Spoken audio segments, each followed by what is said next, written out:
We're half an hour from the open in Hong Kong, Shenzhen and Shanghai. You're watching The China Show. I'm Rebecca Choong Wilkins with David Ingles. Let's get to the top stories today. Chinese assets in focus after the worst start to a year in almost a decade. That's for equity markets. The currency, of course, in focus too, with the yuan weakening past this key 7.3 handle against the US dollar. The PBOC pledging to step up support for the economy. And two Fed officials stress inflation fight is not over as traders look ahead to key data releases this week, including the December jobs report. And Hon Hai delivers an upbeat sales outlook as the global AI infrastructure build-out continues to accelerate.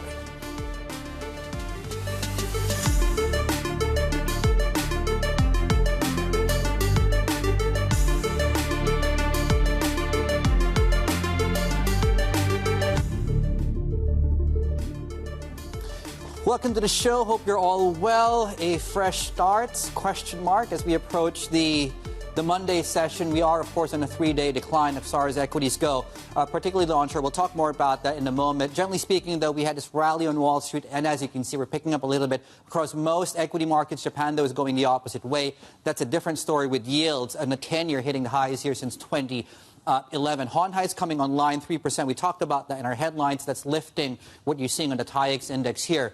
Dollar strength, does that continue? We'll talk more about this survey we did among clients. U.S. exceptionalism. Equity markets in the U.S., including this long dollar trade, set to continue at least over the short term. S&P futures 5984. As you can see, flip the boards, please, and have a look at the Chinese currency. We'll look at this very, very closely here because couple of things. We took out the 7.3 on the onshore rate. On the offshore rate, as you can see, we're extremely close to hitting all-time lows in this one, about 0.2% away from levels we hit back in October of 2022. The other thing we want to talk about is the spread between this and the onshore rate, which is at 7.3. So you do the simple math, at 300 or so pips, that's actually the widest in about 3 months or so. So does that give traders at least some food for thought to maybe pare back some of these expectations or more weakness? We'll see. We'll see what happens with this. Equity markets. Let's go. Let's have a look at this. So futures coming online over in Singapore, 0.2%, 0.3% to the upside as far as A50 futures go. Winnie Wu out of BOFA joins us, or B of A, joins us at the bottom of this hour to talk us through there. They just put out this report on how to trade the short term cautious, long-term greedy is the headline coming on that. She joins us at about the open. 1.6 on the 10-year yield. And of course, Rebecca, we're talking a lot about the currency at these levels. Again, we're extremely close to those all-time lows here on the Chinese currency, offshore rate to be more specific. Yeah, an enormous amount for us to nerd out on this morning, David. All of these Chinese assets really in focus with these really key levels. So mainland stocks slump, looking at the agenda of what we're really focused on. Of course, the worst start to onshore Chinese equities in nearly a decade there, particularly that small caps route also in focus. And this CGB rally, a seemingly unrelentless rally, we went lower than that 1.6% level. We have the likes of Lombard, ODA, and other strategists really saying that actually this year we're going to test this 1% level. Pretty extraordinary to even be talking about that kind of move. And then, as you were saying, David, the yuan very much again in focus. Of course, we had this sort of quite supportive fix actually on Friday, but it was in the trading itself where we saw this shift and we saw this breach of that psychologically important 7.3. Yeah, and we'll get more on that, of course, in about 26 minutes or not, to be more exact, when the onshore rate comes online. And to Rebecca's point, right, this 1% call on the 10-year yield, we have inflation numbers coming through this week, which will remind us maybe of the lack of inflation and the pressures there leading to where you are on rates. Let's bring in our team to talk us through everything from interest rates to potential reserve ratio requirement cuts from the banks, this PBOC statement, what that means for the CGB rally and also the currency. Our China correspondent, Min Lo, is here with us alongside our Bloomberg Intelligence Chief Asia FX and Rate Strategist, Stephen Chu. Min, let me start with you. We were expecting a triple R cut going into the new year. It didn't happen, clearly. What are the expectations now over the short term? Yeah, so the PBOC held its MPC meeting, the Monetary Policy Committee meeting quarterly in December, and they just released the readout on Friday. And again, we heard that same message, the PBOC saying it sees a room for, or it will cut interest rates and RRR at an appropriate time, which is nothing new. As you said, Pan Gongsheng had signaled that he saw room for RRR cuts at the end of last year, but that didn't materialize. So the expectation now is that we will get a cut imminently, sometime in the first quarter. A possible window could be maybe before the Lunar New Year holiday, after Trump's inauguration, because that is likely the first big catalyst we will see across equity markets when Trump gets inaugurated, or when he announces his first opening shot, if you will, when it comes to the tariff. And the other factor that could perhaps be holding back the PBOC is because the Fed's expectations for rate cuts has also been pared back. And you add to that the unstoppable bond rally, also adding another challenge to the PBOC as well. Mimin, that's right. And with the RRR as well, some expectation perhaps that they will use that to support the stock market. Sometimes it's a way that we see authorities intervene. But can you help us decode a little bit more from that PBOC statement? You know, they're saying more support for innovation and consumption, more of these sort of extraordinary tools that we heard reference at the end of last year.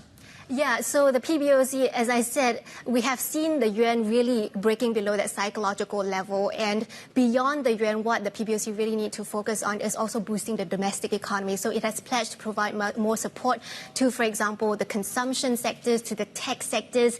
Not a lot of elaboration on what that could mean, but it could possibly look like guiding financial institutions to step up credit extension, for instance, by lowering the interest rates or the fees for consumer loans, for example. That is one thing we could look forward to this year. 735.69 currently on the offshore rate. We mentioned this, Stephen, earlier on. 737, I believe, takes us to all-time lows. 735.03, sorry to inundate our viewers with a lot of numbers at this point in time, is the onshore level to watch, because that's the 2022 high, I believe, on that. Do we get to these levels without almost any effort?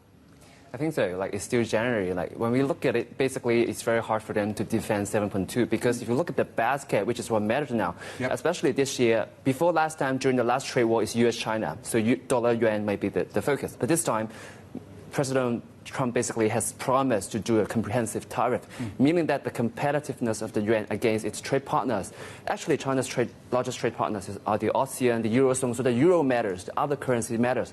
So the yuan basket matters a lot more this time. And if you look at the basket, look at the fixing, the basket level is 102. That's too strong. Even the offshore CNH, it's just at 100. That's too strong as well. So we see actually there are room for China to let the yuan to weaken a little bit further. Record low offshore, to your point. Yeah, Rebecca, remind me, what was that, the projection from Lombard ODA on the CGB? Yeah, I mean, this is interesting. They're saying that we are going to test that 1% level this year. That's a little bit aggressive. I mean, direction-wise, yes, for sure. Yeah. Like, when people ask me what do I look at the CGB, whether it's this year, 3 years ahead, just look at Japan.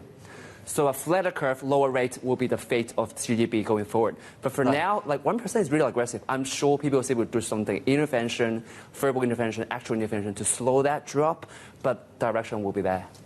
Speaking of Japan, since you brought it up, the 10-year yield in Japan, I believe, the highest in 13, 14 years. How do I look at the BOJ conversation as we enter this new year? Higher rates and weaker yen still, or how does it work? Higher rate. I mean, the yen will still weaken against the dollar because the Fed may not cut as much, probably 2 times. So that dollar yen may still be somewhat consolidated, but the yen against other currencies may still strengthen, especially the yuan. We look at the PBOC is going to cut probably triple out and the policy rate, but the BOJ will have to hike because wages are going to be accelerating and then the inflation are still there, so they have to hike this year. Stephen, I'm sure we'll be speaking to you plenty more just this week, in fact. Yeah, if not in the next hour. Yeah. Pleasure. Bloomberg's China correspondent Min Lo and Bloomberg Intelligence Chief Asia FX and Rate Strategist Stephen Chu there. And coming up, hear why BOFA Securities think the Chinese economy will continue to struggle this year with or without tariffs. Equity strategist Winnie Wu joins us a little later. But ahead of that, HSBC Global Private Bank's Willem Sels joins us to share his views on the markets as we enter this new calendar year, counting down to the open of trade in Shanghai and Shenzhen, and here in Hong Kong. Futures are pointing slightly to the upside this Monday morning, 20 minutes away the opening bell. This is the China Show. Good morning.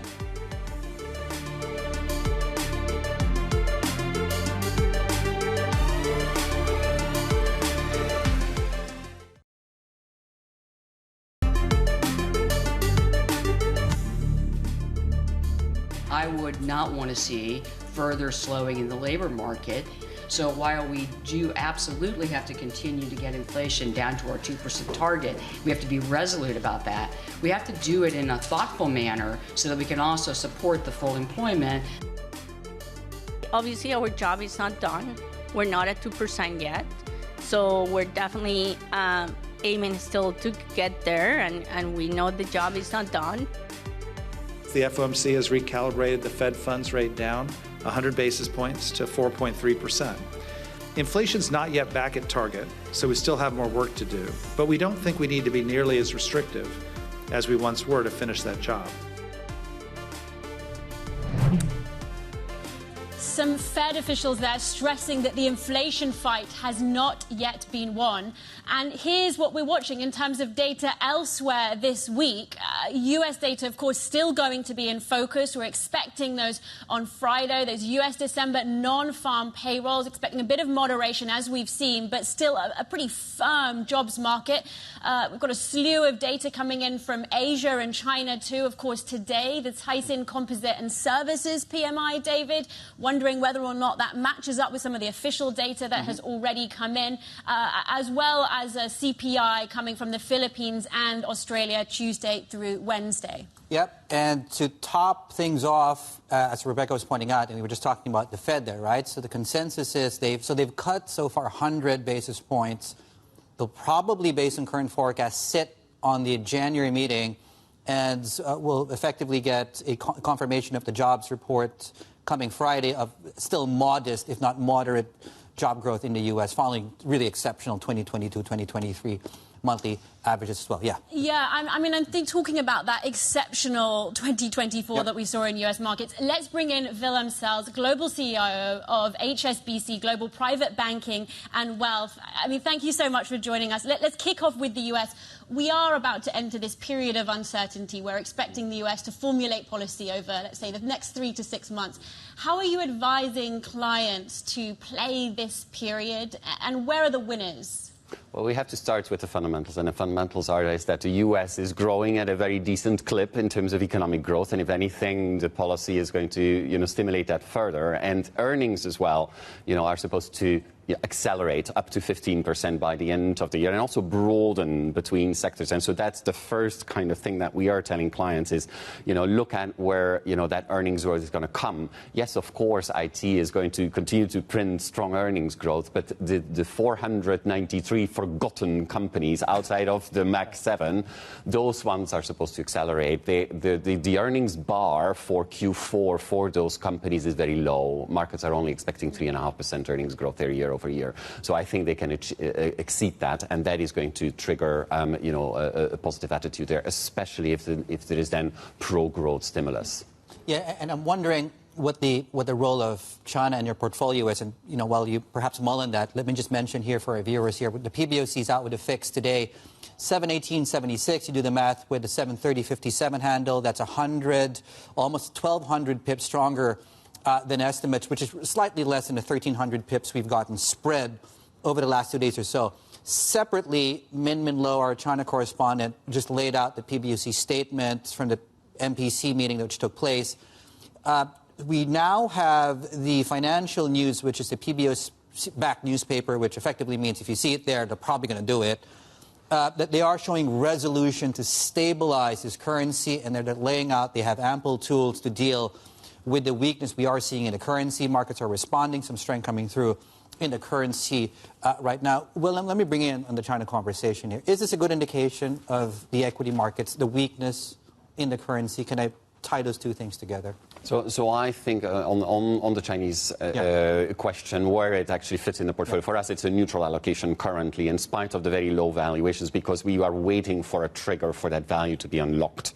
Now, the government very well understands that they need to focus their... Didn't we get that trigger, though, in late September with the policy? I think it needs... What the market is looking for and what our clients are looking for is kind of more of a big bang approach. So far, it's been very incremental, and markets want more, a big bigger package. They also want, it in one go, and very much focused on domestic stimulus, and in particular, actually, on the consumer. So we've started to see, a number of those measures, the trade-in schemes and so on, which are starting to create a little bit more optimism. But of course, before you've seen the measures from the US, you can't have the full reaction from China, or you can't have the full reaction from the markets in terms of a positive attitude. I just want to pick up on your point there about the need for this big bang, this desire from investors for something really hefty. Is that the only thing that will move you to overweight, or is there a scenario in which a sort of slow burn might move your positioning? I do think that given that what you saw during the summer, where you had that stimulus and then basically the sell-off, which was to a very large extent, I think, related to people who had been sitting on a lot of Chinese stocks and basically did, their profit taking or cutting smaller losses. I do think that you need, a stimulus measure that is convincing rather than a slow burn. But indeed, maybe what you're referring to is that you do need to actually then see it translate into the data, into the earnings data, into the economic data, for investors to see that the proof in the pudding, to jump on the bandwagon. Because especially foreign investors, I think, are going to wait until they see those things translate in actual hard figures. There has been an exceptionally high bar for foreign investors to reallocate back, and I'm wondering, well, two things. There's a ton of cash that's still sitting in cash. Do you think that we see a drawdown there, and where do you think that should go? Yeah, so it's true that foreigners are sitting local investors as well are sitting on a lot of cash. So and also they don't have any allocation to China, or many don't have any allocation to China. So indeed, if they then see the positive numbers, then they will need to step in, and that will boost the market as well. But they want to see the proof in the pudding first. They don't have the FOMO, just because of the valuations. I think in terms of your broader question around cash, I do think, if you look at 2024, 12% return on a diversified portfolio, not very racy, just a moderate portfolio. And in 2023, that was 14%. So that tells you that there are a lot of opportunities out there outside of cash. As those cash rates come down, I think people need to go into those multi-asset strategies. We see some interest in fixed income, but I think you basically just clip the coupon there, no price gains. Equity markets, for now, it's mainly the US, but also Japan, a little bit of UK to try to diversify, India, Singapore, and then alternatives. Alternatives for a lot of our clients is the big number one thing that they will be adding to, especially if they believe that US valuations are high and bonds are not going to rally. It's in alternatives, and that's hedge funds, that's private equity, that's infrastructure. And you've said that partly in response to trying to deal with some of these geopolitical risks, not least US-China and so on, that investors are thinking about thematics and long-term rather than sort of short-term winners or losers per se. I just want to ask how you think about Asia in that context. How does Asia fit into that approach?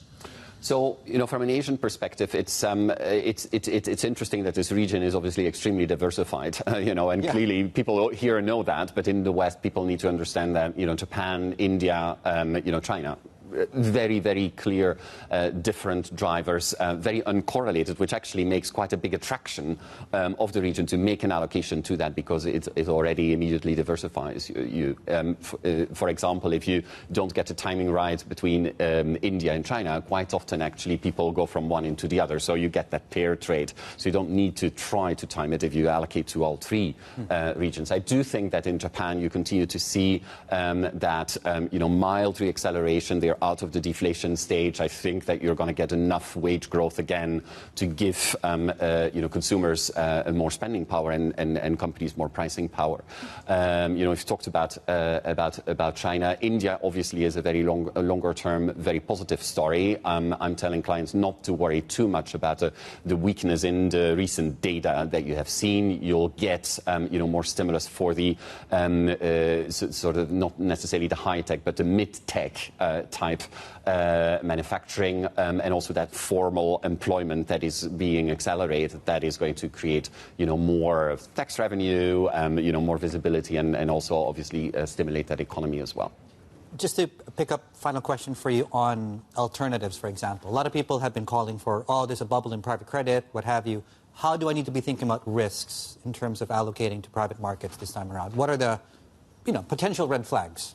So potential red flags would be if the M&A cycle doesn't accelerate, because this is the upside. For me, I think you're seeing, because of the high cash balances at the corporate level, and the borrowing that gets cheaper, plus the pro-growth stimulus that you're going to have in the U.S., and actually probably a relatively friendly attitude to M&A from the next U.S. government. I think you're going to have more M&A that creates more opportunities in PE. Obviously, also the capital markets accelerating and more activity happening there is a good area for PE as well. So really watch the M&A cycle, because that's going to be very important to get that dry powder to work and to get the distributions going. There we go. That's what Willem buys from Willem Sels. Happy New Year, sir. Have a great year ahead, and hi to your team. Global CIO, HSBC, Global Private Banking and Wealth there. Right, so going into the open today, 7 minutes away, a stronger fixing yet again from the PBOC, stronger on the currency, and as you can see, that's engendering a little bit more strength coming through momentum. In the equity markets, the opening bell, 7 minutes away. This is the China Show.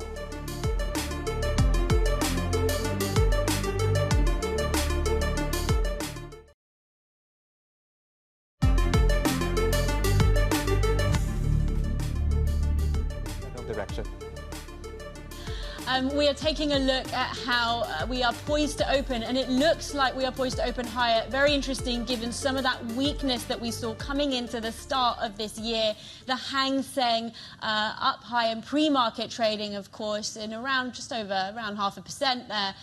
HS Tech also higher, and the CNH strengthening a touch after that very strong fix that we had. Looked fairly robust. Of just bearing in mind, of course, we are looking at the CNH and the CNY very, very closely because of this question about whether or not the PBOC might look to be prepared to allow a little bit of weakness coming through. Of course, there have been this sort of push and pull around the strengthening dollar, the overhang of U.S. tariffs coming through.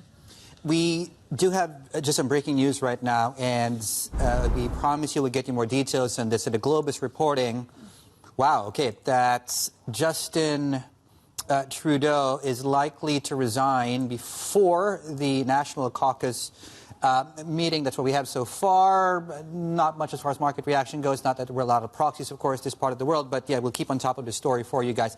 Some strength coming through in the loonie right now, 1%, slightly stronger on that news. We're going into the open today, and futures are pointing up. A lot of levels to watch as we head into the Monday open. You're watching the China Show. The open is just ahead.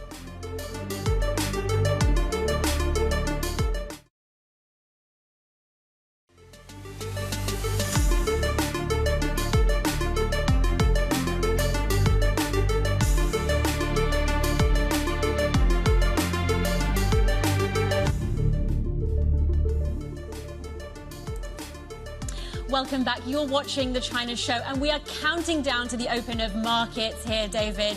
Things looking a touch higher. They are, and it took 3 days, at least on the onshore markets, right? 3 days of fairly steep losses on the CSI 300. We were north of 5% over 3 days. Now, if you think that's bad, look at the small cap space, where I think the Chinex index is now actually down 21%. Not over 3 days, that would be something.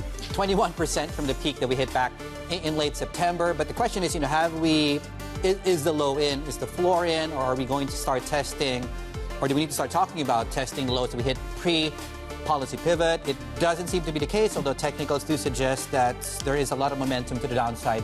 Currently, risks on flows is number one on the Hong Kong markets. Risk to earnings is the key here. Out of BOFA, who'll join us. They'll be joining us, of course, in a couple of minutes here.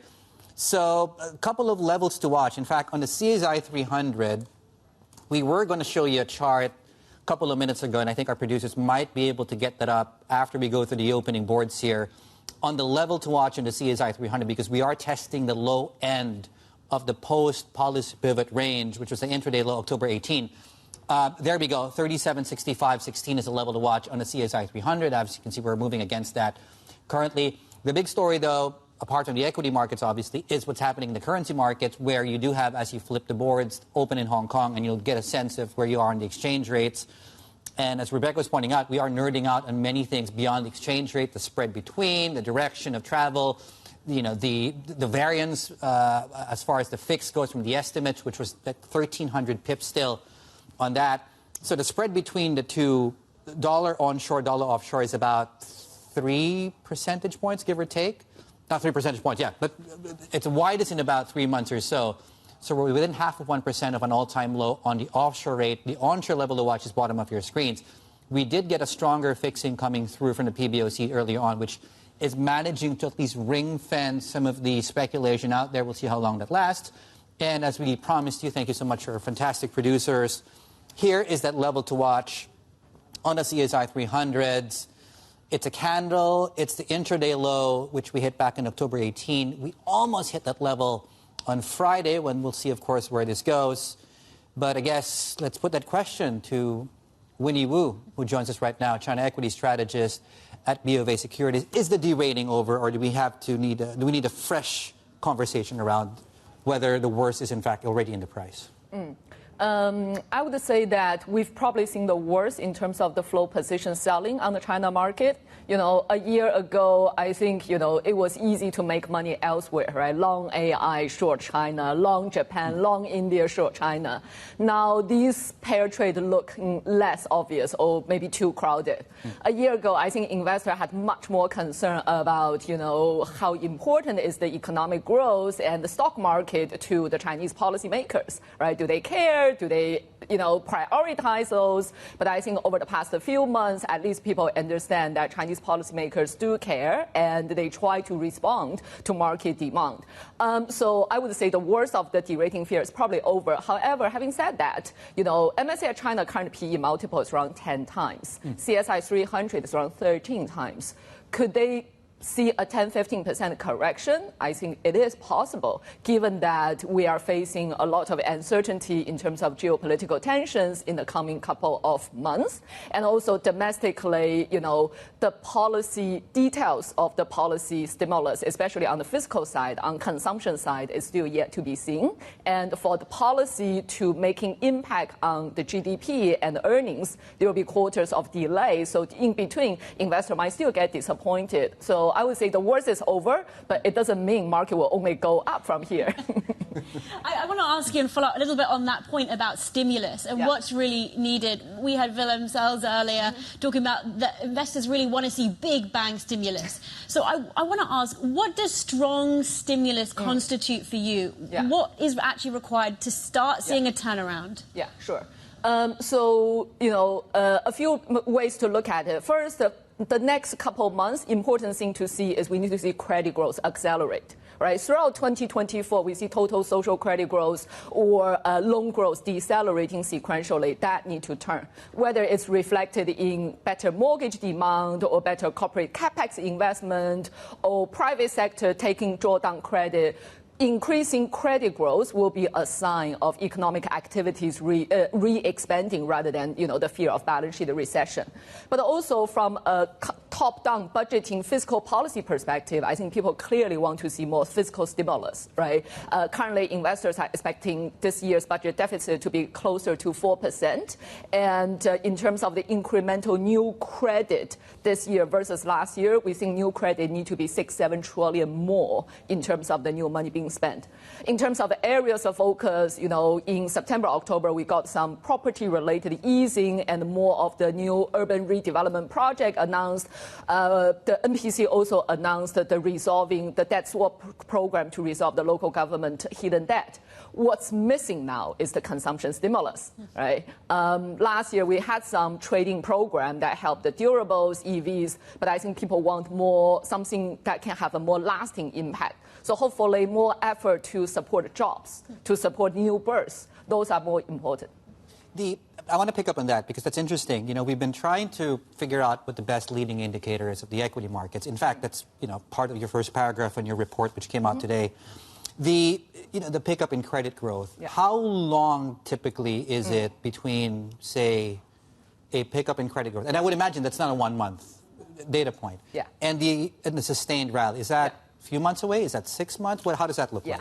So if we look at from credit growth to GDP second derivative change, it's typically 2 quarters. So if credit growth start to accelerate in January, let's say, for the GDP to really accelerate or rebound, it's probably 4 quarters away. But for GDP to stop declining fast, declining slower, second derivative factor turnaround is 2 quarters away.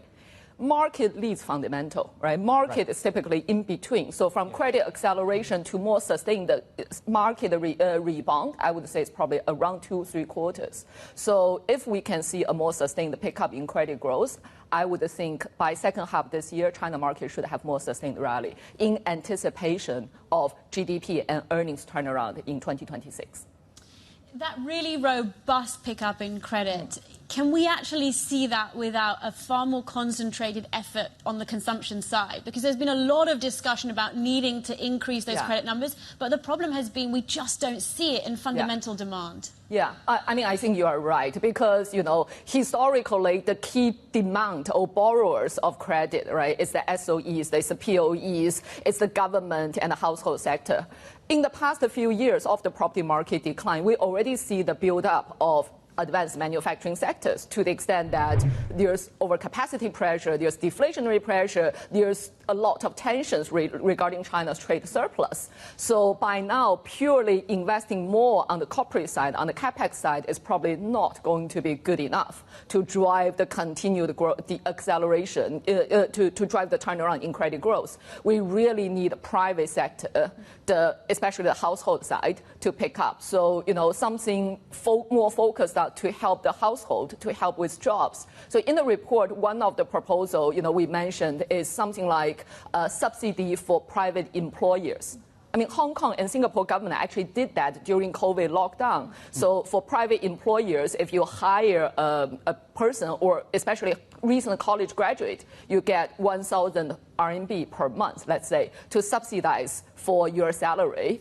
It will be very effective in terms of helping out the private entrepreneurs for their hiring, for their expansion. It will help resolve the youth unemployment issue, which is a big drag on, consumer or even for people who decide, do I still want to have kids or invest in my kid if they can't get a job or they can't get a proper job, right? So I think, there can be more measures targeted to support employment and especially private sector. And that in turn, better job outlook, better income outlook should help with consumption. Yeah, I think to be fair, I think it was during about a week back, just as a side note, I think there was a report that came out that they started raising wages for state-owned employees, if I'm not mistaken, right? Yeah. I want to pick up on earnings, time of the year. 7.5%, I believe, is the consensus earnings growth at MSCI China. I think it's 20%. Could be mistaken on CSI 300. I mean, 20%. We get 20%. Is my question. If you're right that the recovery in the economy is, I can't believe we're talking about this first show of the year almost in 2026. Most likely. So on the earnings side, I still think earnings need to go through downside risks, right? In the report, we showed the bottom up. When we look into different sector, different company, the consensus earnings forecast. This year, the strong MSCI China earnings was mainly contributed by 2 sectors. One is internet. Many of them were reporting 60%, 130% earning growth. And 2 is insurance, which also benefiting from the stock market and bond market trading rallies and reporting like 80%, 100% earning growth. Those 2 are index-heavy large cap sectors, which distorted the MSCI earnings universe so that we're seeing very high MSCI earning growth forecasts. But beyond these 2 sectors, many of the real economy sector, whether it's property, material, industrials, technology, are still seeing earnings pressure. But consensus also factor in some significant turnaround, for example, solar sector, lithium sector, property sector for 2025. This is either in anticipation of supply side reform that removes some of the overcapacity and help with the industry leaders, or stronger stimulus that turn around the property-related sector. Whether those can be delivered effectively within 2025 is a big question mark. So I still think that, earnings will still see the downside risk. And when we go through the earnings season in March, April, market might reflect these volatilities. You've written, just to close out, about the need to be long-term greedy. Just quickly, where should we be greedy? Where are you pointing investors towards? I think overall for the China market, right, yes, there's a lot of external challenges, but very importantly, China is a big domestic market. Domestic policy still matters a lot on consumer confidence, on job creation, on the economic growth. And it's important that it seems like from September last year, there was an important policy pivoting that the government is responding to the market concerns, starting from property, then they address the local government debt, and they vow to support consumption. So we believe that with these policy measures, there will be a fundamental turnaround in 2026. So for the short term, for this year, we think, earning perspective, HSBC Hong Kong market leading by the internet financials probably have better earning certainty, whereas Asia market with more industrial, auto supply chain, battery and solar supply chain might be more vulnerable to the trade wars and uncertainty of tariffs. So for this year, we have a more preference for adding quality beta on the H-share and ADR market during those correction and pullbacks. Winnie, thank you so much for joining us. That's Winnie Wu, China equity strategist at BOFA Securities for us. And just to recap some of these breaking lines that came through earlier today, Trudeau, Canada's leader, Trudeau, likely to resign this week, according to local media, The Globe, there saying Trudeau, of course, has been under pressure, including from within his own party, about potentially this crushing defeat that he faces. We'll stay across that, see how things fare. A little bit of a ripple through here, looking at the USD Canadian dollar. Yep, it's based on the reports. It could happen as early as Monday. Certainly, the bookend to that is the caucus, which takes place midweek on Wednesday. So we'll keep on top of developments. Of course, that's what we know so far. Based on that, the currency, as you can see, as Rebecca's pointing out, is stronger going into the Monday session. Plenty more ahead. This is Bloomberg.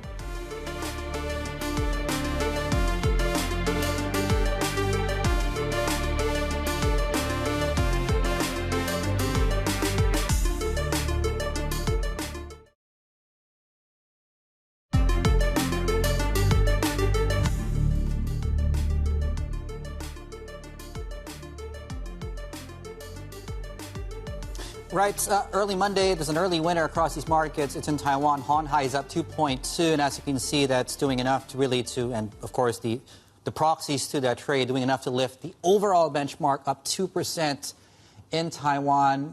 Decent set of numbers, I think, is an understatement there. Let's bring in Jane Lan-Hee Lee, of course, who joins us, our tech reporter out of Taiwan, to talk us through these numbers. Jane, and I mean, Jane, suffice to say, markets are riding this wave currently. What can you tell us?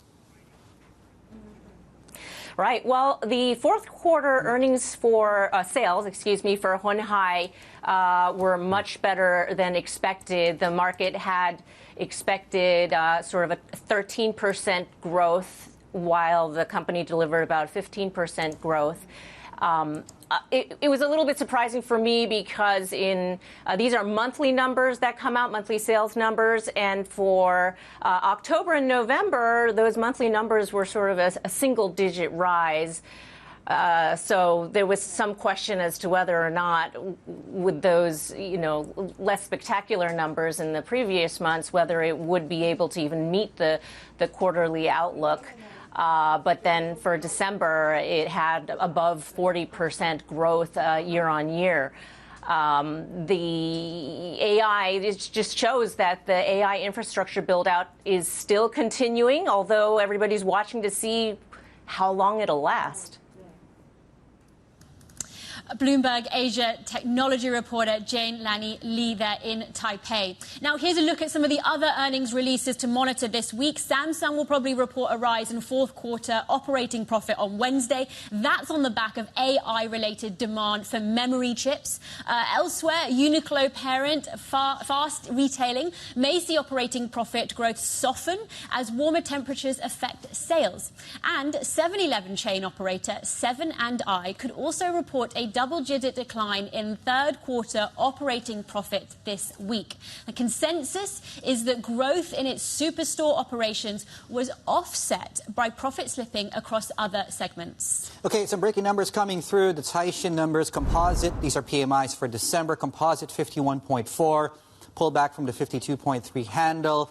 Although you are getting a 51.4 handle on the non-manufacturing gauge, which might, just give me a sec here to just take you through. So that was slightly higher, actually. Okay, my data is just updating right now very quickly. 52.2 is the PMI services number from 51.5, also higher than estimates, highest level on the non-manufacturing gauge going back to, I believe, May of, well, May last year now. Okay, I forgot it was a turn of calendar. But yep, that's it for now. Currency stronger following the PBOC fix. Okay, yeah. Yeah, just shifting gears a little bit, David. Singapore and Malaysia, they're planning to launch a special economic zone in the Malaysian state of Johor.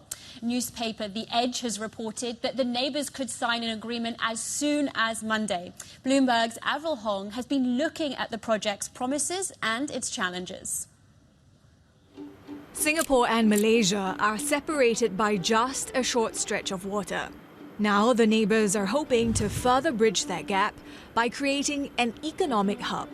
Located in Malaysia's southern state of Johor, the Special Economic Zone is expected to cover more than 3,500 square kilometres. That's 4 times the size of Singapore. It's likely to include a port, airport and major highways. For Malaysia, the zone could attract billions of dollars in foreign investment. Officials hope it will create up to 100,000 jobs in Johor and boost the Malaysian economy by around $26 billion a year. For its part, Singapore would get access to abundant land and cheaper labour. Both Singapore and Malaysia view the project as a win-win. I think it is a perfect match because it's going to be so complementary to the two economies. The synergy between Singapore, with its sophistication and its connection and its reputation as a trading nation, and Malaysia with its much wider capacity for manufacturing, cost advantage, resource advantage. The surge in AI and data centres is expected to play a significant role. We are building a data center that's $1.5 billion, and that is a significant amount of capital. And our customers would put another $3 billion of capital in that data center. So $4 to $5 billion of one data center. Now, what's that creating? Jobs. Is going to create more jobs as our suppliers also supply equipment and engineering support to our data centers. So that employment base is going to up. So there's going to be a multiplier effect because of the data center being built in a particular location. But other factors could impact the zone's success. This border is among the busiest in the world. Hundreds of thousands of people cross between Singapore and Malaysia each day. It's hoped that an upcoming rail link and a proposal for passport-free travel in the zone will help alleviate congestion, a key consideration for companies to manage supply chain uncertainty. Firms have also voiced concern about a talent shortage and red tape. And while Malaysia is enjoying a period of political stability, previous crises have cast a shadow. Anwar Ibrahim is the country's 5th Prime Minister since 2018. A big question is also whether Johor's Forest City, a $100 billion real estate project, might benefit from the zone. Built by China's Country Garden, it remains largely unoccupied. It has taken intensive negotiations to get to this stage. As investors and business leaders wait for details of the zone, it'll be up to Singapore and Malaysia to deliver. Avril Hong, Bloomberg News. If you're a Bloomberg subscriber, you can catch up with all our interviews by using our interactive function TV Go. You can also join the conversation by sending instant messages to our team and our guests during our live show. Please check it out at TV Go. There is plenty more ahead. This is Bloomberg.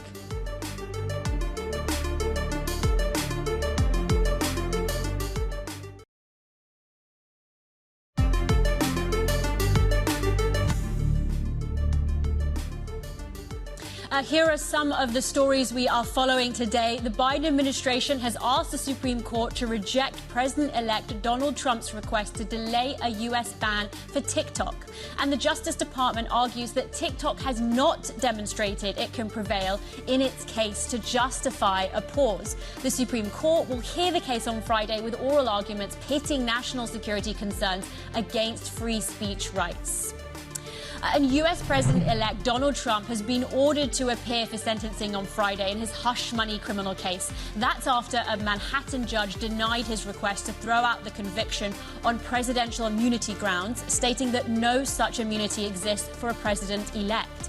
The judge has also indicated that Trump will not get jail time and will face no real penalty other than having the conviction on his record. Right, just going through some big moves across these markets. Xpeng is up 2.23% here on news here that Xpeng and VW will be building super fast charging networks. We're talking more than 20,000 charging pilots operated by both companies spanning 420 cities in China. Watch it very closely. We're also looking at some healthcare stocks, pharma and medical, on the back of this report, I believe, which was out on Friday, late Friday going into the weekend here. That policy support will be in favor of innovation. And as you can see, markets are going long on that trade, at least for now. And going into the first 30 minutes of trade, markets are looking like this. Plenty more ahead here on the China Show. This is Bloomberg.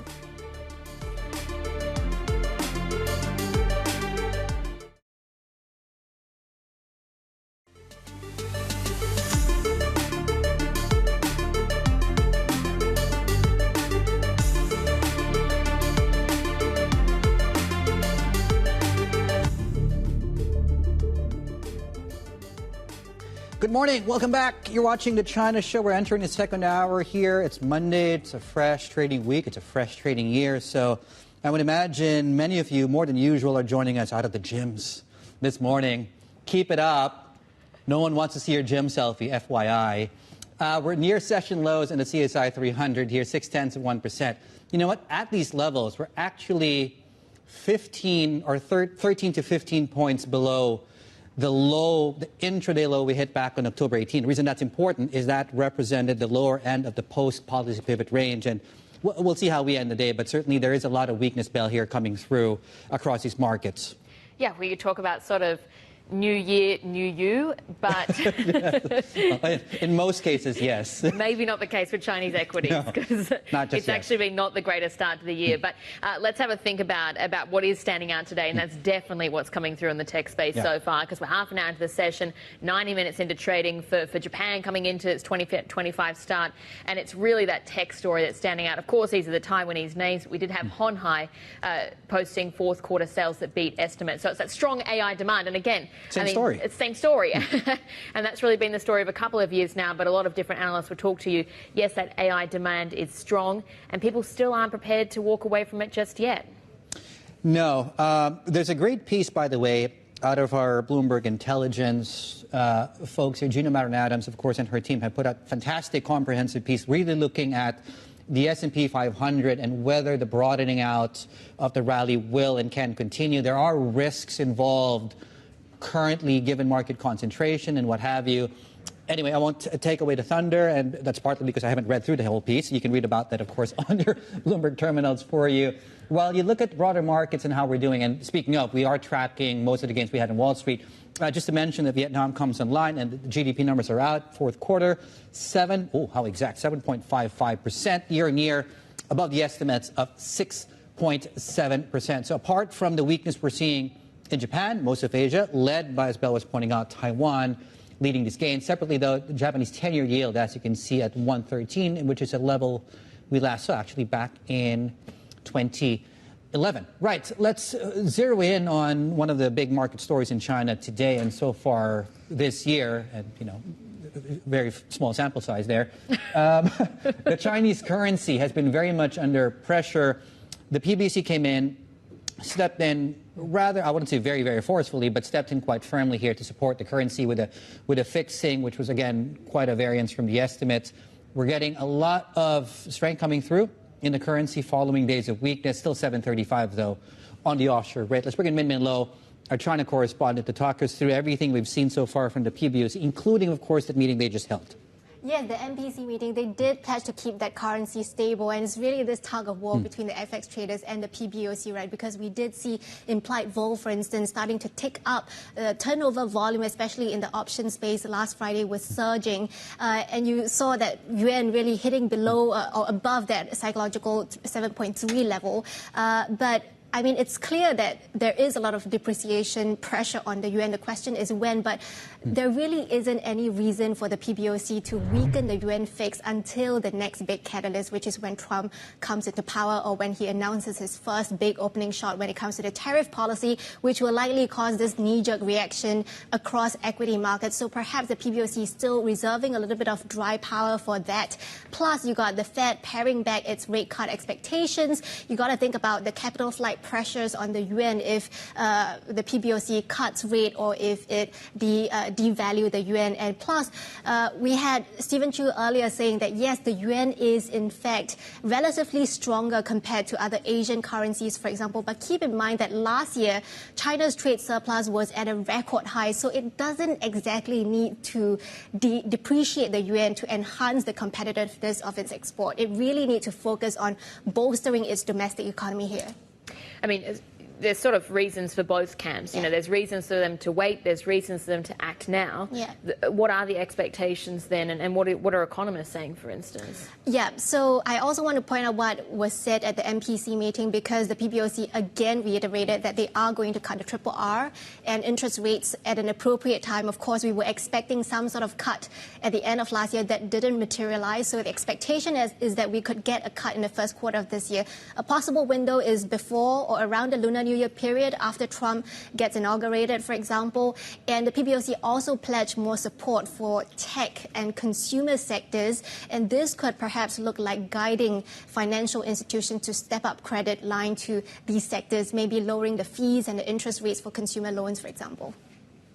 All right, that's our China correspondent, Min Min Lo there. Let's get more on this story, bring in Hao Hong, his partner and chief economist at Grow Investment Group. And you know, it hasn't really been sort of perhaps the greatest start to the year that policymakers in China would have seen, just given the amount that they're coming out to try and stir up and generate support for the economy, for the market outlook.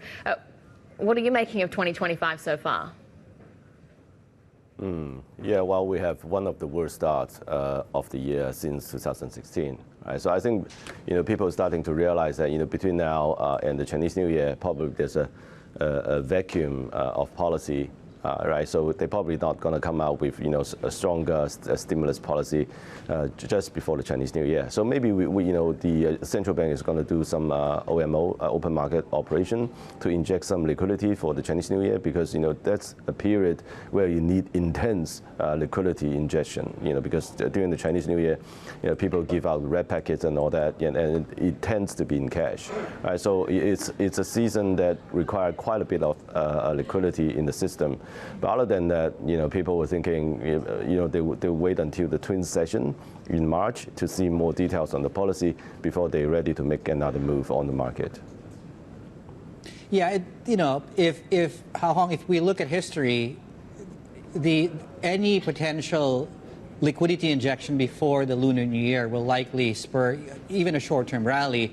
The question I have for you is, would you buy the current dip, for example, Hao Hong? Yeah, well, I think it's still not attractive enough for me to buy. I mean, even though the liquidity injection before the Chinese New Year tend to be very strong, but it's also, you know, expected by the market, right? So because every year they more or less do the same thing. And also, you know, right now, you know, because the trade war risk is rising, Donald Trump is getting into the office very soon, right? So, you know, tariff is one of the first things he's gonna execute. So I think, you know, people are, you know, waiting, you know, for further signal to see, further currents to see, you know, what's gonna happen next, and that's the reason why, you know, we're seeing substantial depreciation pressure on the Chinese yuan. So you said that the conditions aren't quite favourable just yet for you to consider buying. What do you think does make it more favourable then? Do you see further weakness and then just the valuations are the reason to get in? Or do you actually think that it's more the policy side and you get enough of an announcement that's concrete enough to be attractive to you? Yeah, well, I think, for the Chinese equity to do better this year, firstly, we need to see a pause, at least a pause in the decline of the property price, right? So because, in the past couple of years, because of the property price continue to decline, it actually erode people's confidence in the economy and also, take away the consumption power as well. I think secondly, you need to see a expansion of the government's balance sheet, right? So you need to see a very strong fiscal stimulus, right? So, I think the central government balance sheet is the only balance sheet that is still clean enough for expansion in this cycle. But I think so far we haven't seen concrete signal for the central government to expand its balance sheet. And, I think thirdly, we need to see more policy on how to promote consumption and improve social welfare for the Chinese people. I think back then, especially in the past couple of years, because the property sector has been falling, therefore, most of the new investments has gone into manufacturing. And actually, the Chinese government directed the Chinese banks to lend to the manufacturing sector, and that creates a huge overcapacity in that sector, and also, substantial deflationary pressure. So I think, these three things are probably the key sort of indicator that we'll be looking for in this year for the Chinese stocks to do better. Interesting that you phrase it that way, Hong. Speaking of lending, speaking of leading indicators, we spoke earlier with BOFA, and interesting how they frame the possible timeline for the rally. They say wait for credit to pick up. Wait for a few months before the economy and the rally can sustain itself. And funnily enough, first few days of 2025, they're already saying that 2026 will be the year that the economy starts to respond. I want to get your thoughts on this, but let's play it out for our viewers, please, if we can. So if credit growth start to accelerate in January, let's say, for the GDP to really accelerate or rebound, it's probably 4 quarters away. But for GDP to stop declining fast, declining slower, second derivative factor turnaround is 2 quarters away. Market leads fundamental, right? Market is typically in between. So from credit acceleration to more sustained market rebound, I would say it's probably around 2-3 quarters. Hong, what do you think of that timeline there? It's pure speculation, I have to say. I think in September, late September, we've seen a large injection of liquidity into the system, right? So the PBOC came out and said, wow, we're going to lend you, 300 billion, 500 billion worth of liquidity to buy stocks, and people get excited.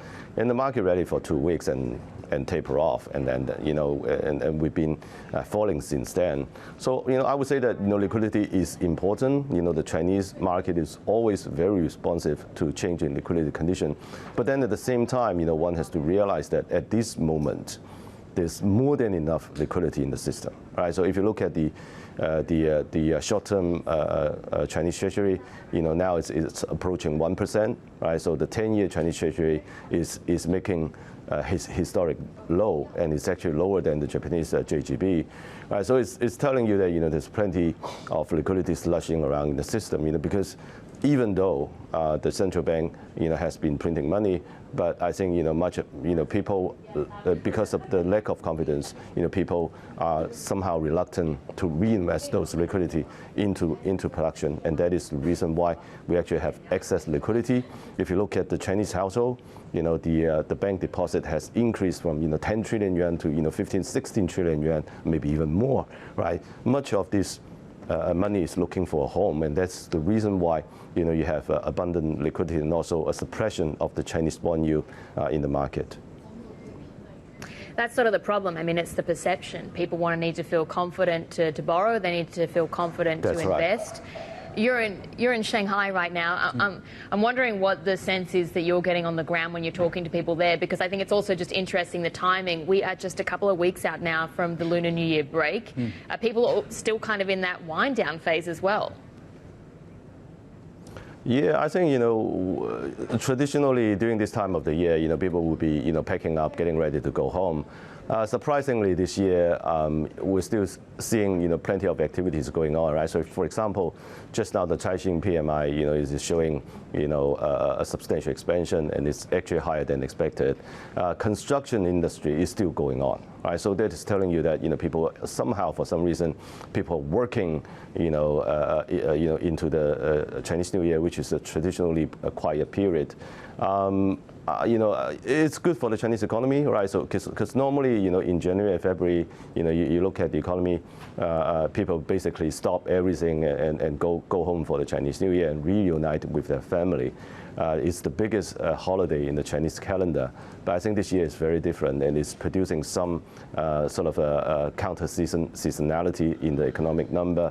But no one's complaining, of course, because more production, more activities in the economy is good for the market and also good for the Chinese people. How did your fund do last year? And after you answer that too, what would you be overweight? What plays would you be putting in place short term right now in this market? Yeah, last year was the first year of my fund in the running. It's make more than 24% last year, and for most of the time, I don't have position in the market. I only have position for a couple of weeks, and because last year most of the market gain is very concentrated in those few weeks. So if your market timing is right, you can actually get most of the return, without doing, a full year worth of work. Right? So can't complain. Last year was a good year for my fund. And I think for this year, we, like the rest of the market, we're still waiting for an opportunity to entry. Just now, we discussed the liquidity condition and exchange is very important for the Chinese market to rally. And most of us are hoping that, more policy signals going to come out during the twin session. And also, most of us is waiting for some sort of a signal from the US side, in terms of the tariff and the trade war, and also, in the second half of the year, some of us, are looking for some sort of a grand bargain between China and the US, right? So, because if you look at the Chinese foreign trade sector, it built up a substantial foreign reserve, right? So on the central bank's balance sheet, you have 3.3 trillion US dollars. In overseas bank account, you have almost 2 trillion US dollars worth of forex reserve. Right? So we're talking about a very substantial amount of money. And so from this perspective, because the Chinese exports the growth has been quite strong in the past couple of years, it's counterintuitive, right? So on one hand, you have a huge forex reserve, your export sector is going banana, but the Chinese yuan is under substantial depreciation pressure. It just doesn't make sense, right? So from an economic point of view. So I think, the weakness in the Chinese yuan can be sort of a reverse, through a grand bargain. So a stronger Chinese yuan will help revalue the Chinese assets, and then at the same time, it sort of show the USI we have this very strong intention to improve the domestic sector, because a stronger Chinese yuan helps domestic consumption and helps the confidence as well. So of course, this is sort of a remote hope, right? So we're hoping this could happen probably towards the second half of the year, but it's not a certainty. So most of us are still waiting for some sort of signal to happen before we build up our positions in the market. Hao Hong, thank you for coming in to our Shanghai studios. Thank you. Hao Hong there from Grow Investment Group. Out of Shanghai today for us.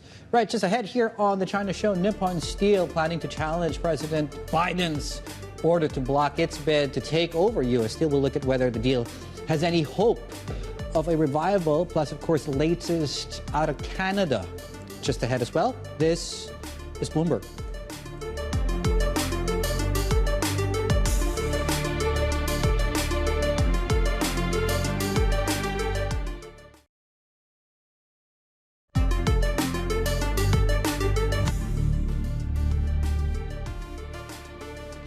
Welcome back. Let's get you the latest now out of Canada with the Globe and the Mail actually reporting that Prime Minister Justin Trudeau is expected to announce as early as Monday that he will resign. He's been under a lot of pressure from his party, of course, to step down over fears of a crushing defeat in elections later, well, due this year at least.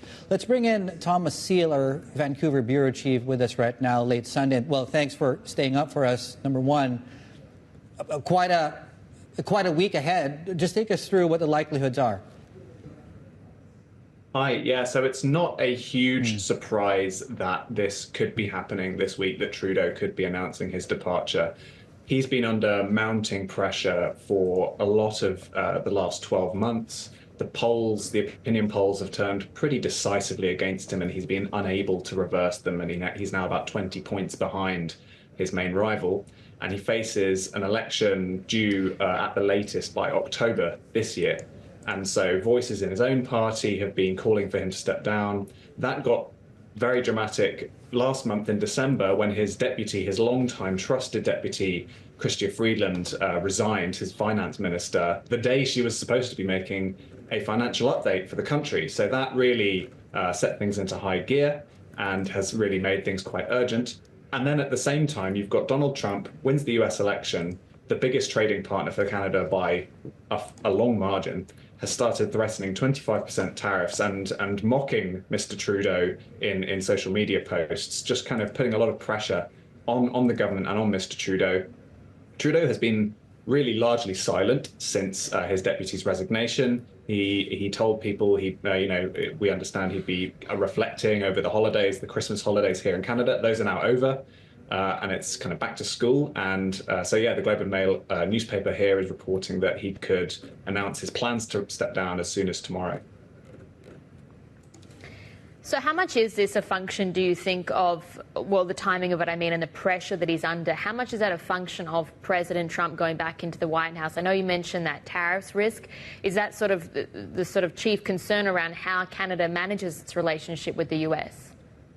That was certainly a factor in what forced Finance Minister Chrystia Freeland to resign. She wrote a letter, posted it online, and she accused Mr. Trudeau of not necessarily keeping the fiscal buffers for a trade war with its largest trading partner, with the US. Instead, using, I think her phrase was, political gimmicks, such as tax breaks or giveaways to make people, feel less of the burden of inflation. That is really what's also hurt his popularity so decisively in the last few months. Terrible inflation, putting up the cost of living.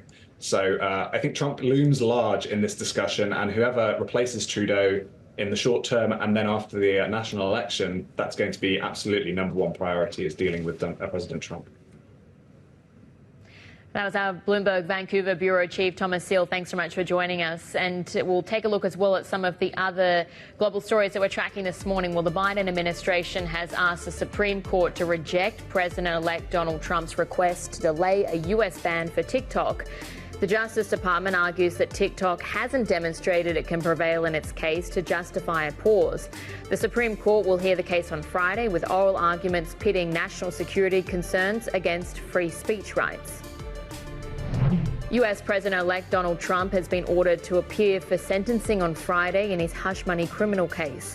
That's after a Manhattan judge denied his request to throw out the conviction on presidential immunity grounds, stating that no such immunity exists for a president-elect. The judge also indicated that Trump will not get jail time and will face no real penalty other than having the conviction on his record. Russia's defense ministry says its forces have repelled what appears to be a fresh Ukrainian offensive in the border region of Kursk. Ukraine earlier seized territory in the region during a surprise incursion that started in mid-August. Russia has claimed back about half that territory, and US officials say it could regain the rest in a matter of months. We'll have plenty more ahead. This is Bloomberg.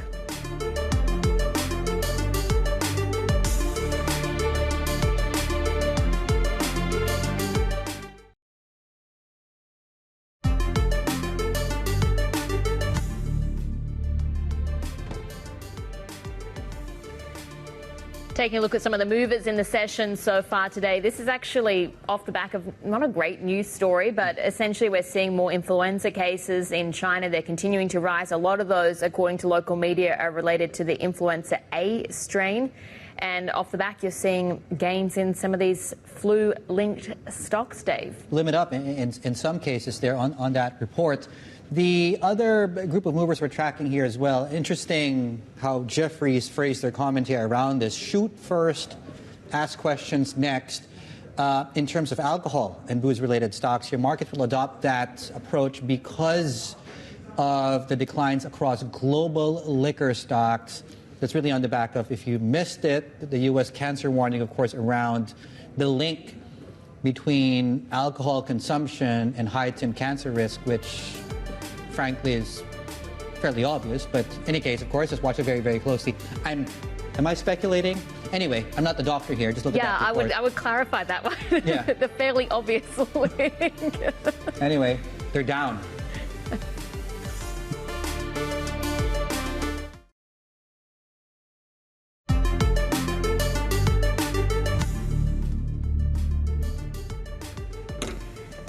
It's 11:29 a.m. in Tokyo. Japanese markets just about to go into their lunch break. But this morning, firstly, we've got Japanese equities that are just back in. This is their first day of trading for 2025. So it's a bit of a catch down story today. But we are also keeping a close watch on the Japanese yen because we had Ueda giving a press conference earlier speaking in Tokyo.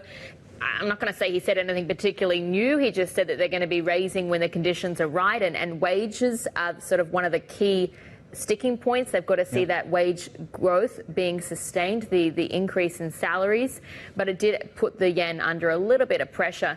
Equities-wise, though, actually, this maybe isn't a signal of what's to come, because some people are saying that Japanese stocks could be looking for new highs in 2025, and part of that is going to come down to the corporate governance activism story. Rates plays into it, impact of Trump's policies on trade, but you're already seeing, of course, that impact of political movements in the US on things like steel companies. Yeah, the Nippon Steel story is an interesting one because it's, well, I think for one, it certainly underscores geopolitical alliances, but number two, the risks to those alliances given domestic politics and, what is at risk really there. Nippon Steel, to Belt's point, 0.5% to the downside. In fact, for more on the story, let's bring in our senior energy reporter, Stephen Stapczynski. He's here joining us out of Singapore. Yeah, Stephen, just get us up to speed here. Yeah, so the deal was blocked by Biden as expected, but still a surprising move, as you highlighted. Usually an M&A from a Japanese company, Japan, the strongest ally of the United States in Asia, buying a company that is struggling in the United States well above their market cap would normally be cause for celebration, but here it became a bit of a political firestorm during an election year, especially as Biden is from Pennsylvania, and the unions were staunchly against the deal. Biden administration said that this was due to national security concerns, citing that Nippon Steel doesn't have necessarily the best interest of the U.S. workers, the U.S. industry in mind, despite Nippon Steel consistently promising to invest more, as well as to not lay off any of the workers. It was a difficult one, and it's a bit of a head-scratcher because while CFIUS, the review for when there is foreign M&A come in, they didn't come to a decision on this. It was somewhat political, and because of that, U.S. Steel and Nippon Steel have said that they're going to take the necessary next steps, and that could include litigation. It won't be an easy legal battle because the president does have final say, but they could look at the process and say that they weren't given a fair chance when the CFIUS review was looking negative for them. They could have potentially, if they were given a warning, divested or changed their strategy to meet what CFIUS sees would meet national security, a safe area for them. But that wasn't the case, and we're likely to see Nippon Steel and U.S. Steel respond to this. Yeah, there's been some reporting maybe they're gearing up for a legal fight, but in the interim of that, where does it leave U.S. Steel in particular? Because this is a company that's really been struggling, and it's struggling against global players like in China, for instance. Yeah, I mean, the whole argument to the United States was that Nippon Steel buying U.S. steel would help create a company that would compete against China, put both of these companies and countries in better footing against China, which is the world's biggest steel producer. They're flooding the market with cheap steel, and it's difficult for these companies to continue. Now, for U.S. Steel, maybe they could try to find another suitor. There are other companies, or maybe they just put up part of the company for sale. But it's challenging for them because if they don't get an investment, if they don't get some more security in that sense, then they will have job security challenges potentially in the future, something that the unions wanted to avoid in the first place.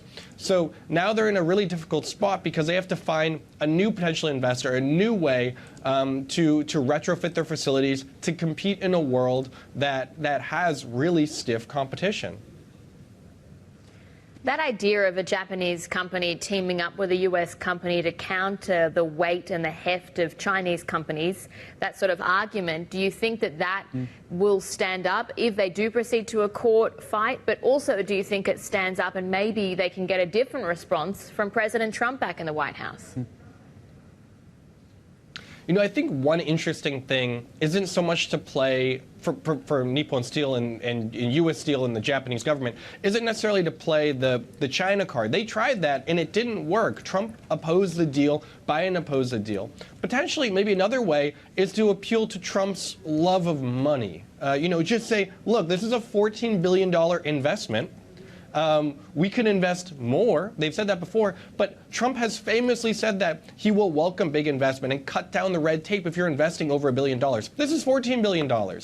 So, while on the campaign trail, Trump was against it, likely to gain support in Pennsylvania, maybe, if Nippon Steel comes again and says, hey, if we could invest more, if you look at potentially clearing the way for this, maybe Ishiba could come in, Prime Minister Ishiba could come in and say, this could be part of a larger package of many different private companies looking to invest in the United States. Maybe that's really the way for these companies and these politicians to play and appeal to Trump. But at the moment, the China argument, yes, that is an existential threat, but Trump is already doing what they can against China in terms of tariffs, the Biden administration too, in terms of tariffs, in terms of building up capacity elsewhere. So let's see what happens. We're going to have more clarity as the government is going to talk about this likely later this afternoon in press conferences, and as well as the company provides more press releases later.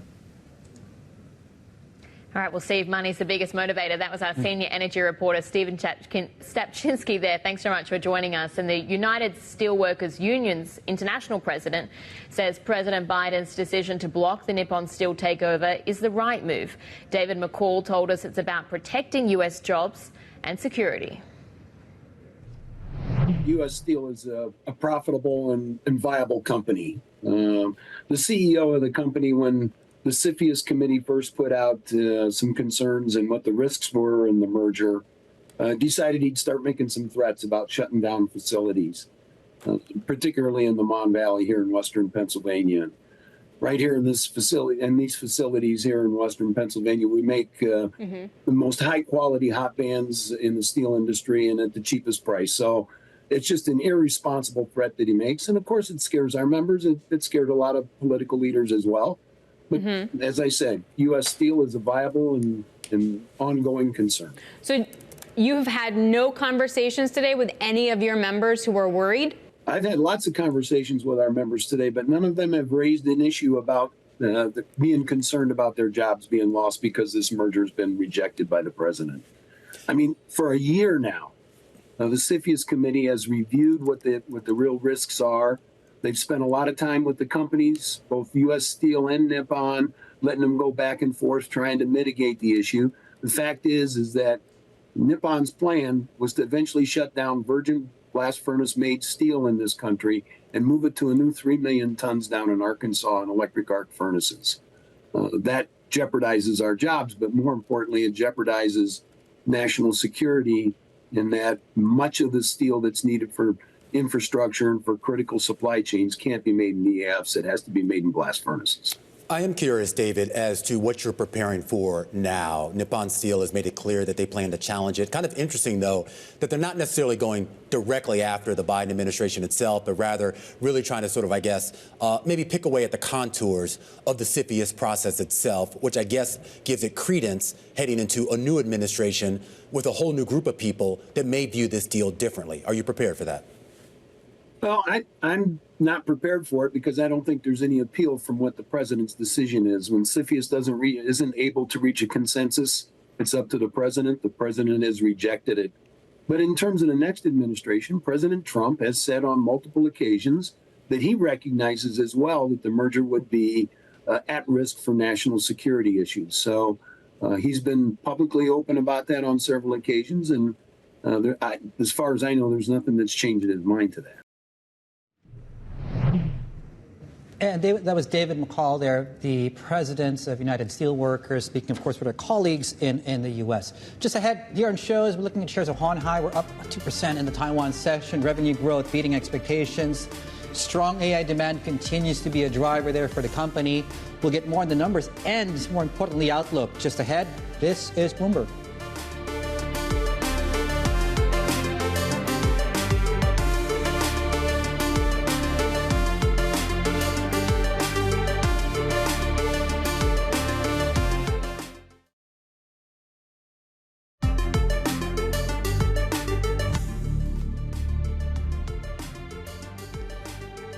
All right, we're barely into the 90-minute mark, and the CSI 300 has already had two changes of hearts. Okay, I'm a bit confused with that. Of late, so we hit session lows, and at one point we were below a support level we'll show you in a moment, but as you can see, reversed higher, and now we're just slightly above water on the benchmark there. As promised, blue line on your screens is the level to watch, and we are currently just above that level. Let's see if we close above that. There we go on your screens, which was the low that we hit back in October 18, which represents the low end of the post-pivot range. Well, something that's a little bit less volatile so far in the session is Hon Hai. Yeah. They had some very, very good results out. It's the company also known as Foxconn, of course, but better than expected, essentially. It's all about that strong demand for AI. So the company is also saying it expects significant sales growth for the first quarter of this year. Our senior analyst, Stephen Seng, joins us now for more. So, I mean, the company's already sort of been talking about that demand they're seeing for its AI-related products. But this seemed to even defy what we'd been hearing. Yes, I think in Q4, the company indicated that the AI server, even though the revenue should be strong, they did indicate there's a potential product transition, which means that the number may not be that strong. But obviously, Q4 now looks better than consensus. And the company also expects the AI server business should be at least double in 2025. So apparently there's a very strong growth there. Longer term, I think that strength might actually extend into the next 1 to 2 years. But having said that, I think in the near term, because the product transition or sometime maybe because the production yield issue, we may expect some sort of a near-term fluctuation. For example, the company actually expect the Q1 revenue to be, even though the year-over-year growth is still solid, the sequential decline they are expecting to be in line with historical seasonality. That, in fact, seems to suggest the number might be below the current consensus estimate. I mean, historically, Q1 usually down about 30% quarter-on-quarter. I think the consensus now looking at a 20% decline. So we are looking at some potential near-term pressure on the consensus. So this is something I think, maybe they will reflect in the market in the next few days. We'll keep watching on that. Let's put everything in aggregate then. So on a quarter-to-quarter, there are differences. What does the entire year 2025 likely look like on aggregate? I think, as I mentioned, AI server obviously is still a very important driver. And then for that particular segment, which is basically the cloud hardware segment for Hon Hai, last year's contribution, I believe, is about 1/3 of the company's revenue. And that actually shows a very strong growth because back in 2023, that segment's contribution is only like 22%. And for this year, we expect that segment's revenue to be at least 40%. So, as I said, the overall growth is still pretty solid. But just that, on the near term, I mean, say Q1, maybe this product transition longer than expected, or maybe because of some chip supply issue, which we're not sure. The Hon Hai's guidance seems to be softer than Street expected.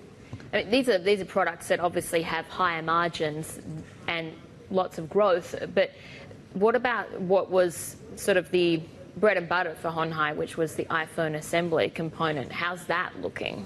That apparently is not very exciting. Last year, I think the overall iPhone revenue was roughly flattish year over year. For this year, there's a chance that it might get slightly better, given that we do see, for example, iPhone is going to have a new SE version coming in Q2.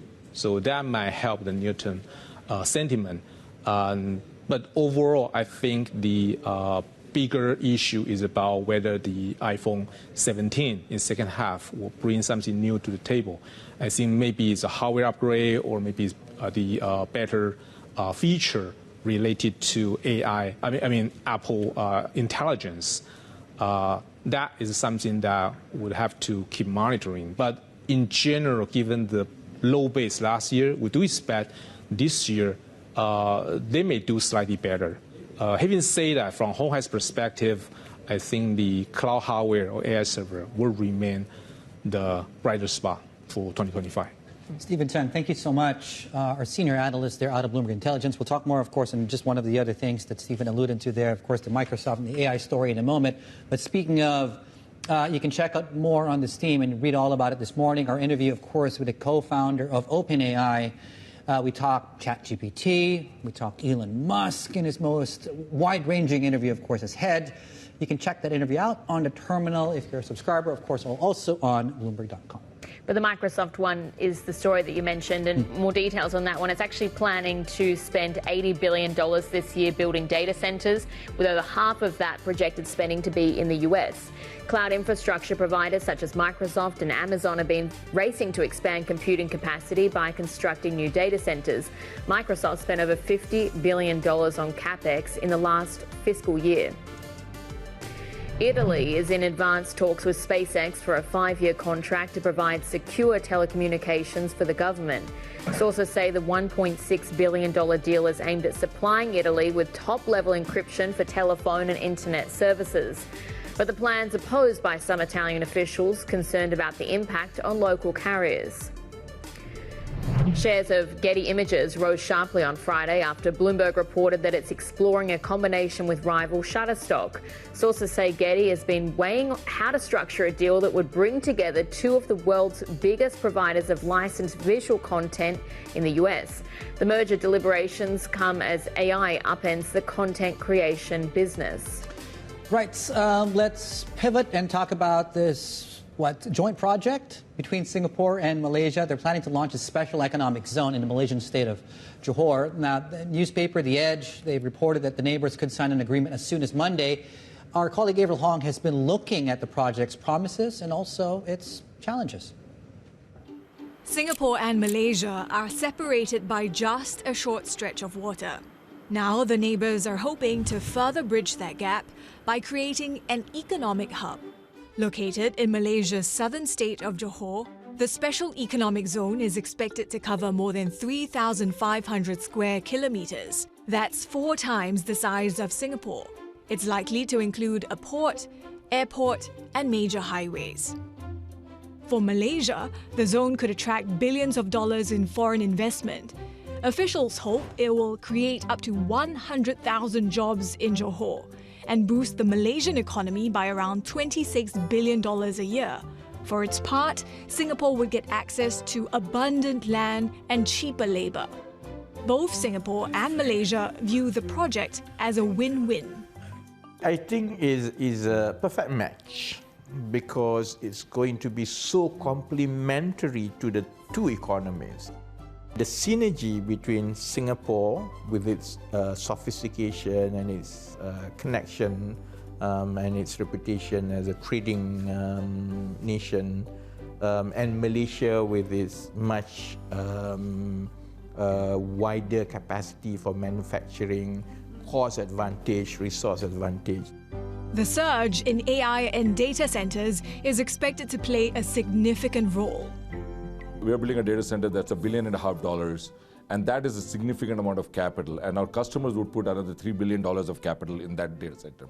So at $4 to $5 billion of one data center. Now what's that creating? Jobs. Is going to create more jobs as our suppliers also supply equipment and engineering support to our data centers. So that employment base is going to up. So there's going to be a multiplier effect because of the data center being built in a particular location. But other factors could impact the zone's success. This border is among the busiest in the world. Hundreds of thousands of people cross between Singapore and Malaysia each day. It's hoped that an upcoming rail link and a proposal for passport-free travel in the zone will help alleviate congestion, a key consideration for companies to manage supply chain uncertainty. Firms have also voiced concern about a talent shortage and red tape. And while Malaysia is enjoying a period of political stability, previous crises have cast a shadow. Anwar Ibrahim is the country's 5th Prime Minister since 2018. A big question is also whether Johor's Forest City, a $100 billion real estate project, might benefit from the zone. Built by China's Country Garden, it remains largely unoccupied. It has taken intensive negotiations to get to this stage. As investors and business leaders wait for details of the zone, it'll be up to Singapore and Malaysia to deliver. Avril Hong, Bloomberg News.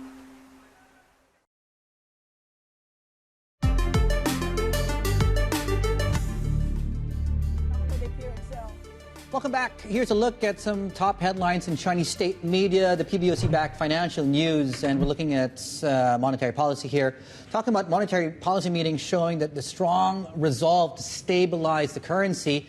And the commentary says policymakers will crack down on behaviors that disrupt the FX market and prevent one-sided market expectations.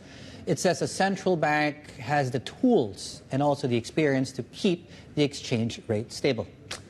Appetite for bonds, though, it's just still stays there. Well, newspapers are again warning of volatility in the bond market. The Securities Times says investors should remain cautious with wild swings and shocks set to become the norm this year. Analysts also tell the paper there's limited room for bonds to rise further. And the Securities Journal is sounding upbeat on the tourism industry. It says recent initiatives, including relaxed visa policies, boosted inbound tourism in 2024, with the momentum expected to continue during this year's Spring Festival. Now, speaking of tourism, the state media is also flagging an increase in rail and air travel in China last year, saying it points to a rebound in consumption and shows economic vitality. Now, citing official data, Xinhua says the railway network handled a little over 4 billion trips. That's up almost 11% from the previous year. Meanwhile, you have air passenger trips reportedly rising by 18% on year to a record 730 million. Now, that's ahead, of course, a couple of weeks away. And, I mean, we could put these two stories together, really, this pickup in flu infections on the up and leading to markets pushing up these flu-related stocks.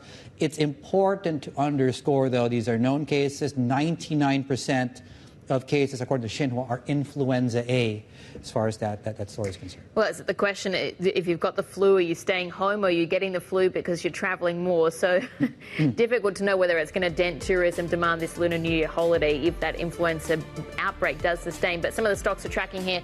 Xpeng and SAIC Motor here. You've got Xpeng, Volkswagen, teaming up to build a super fast charging network in China. More ahead.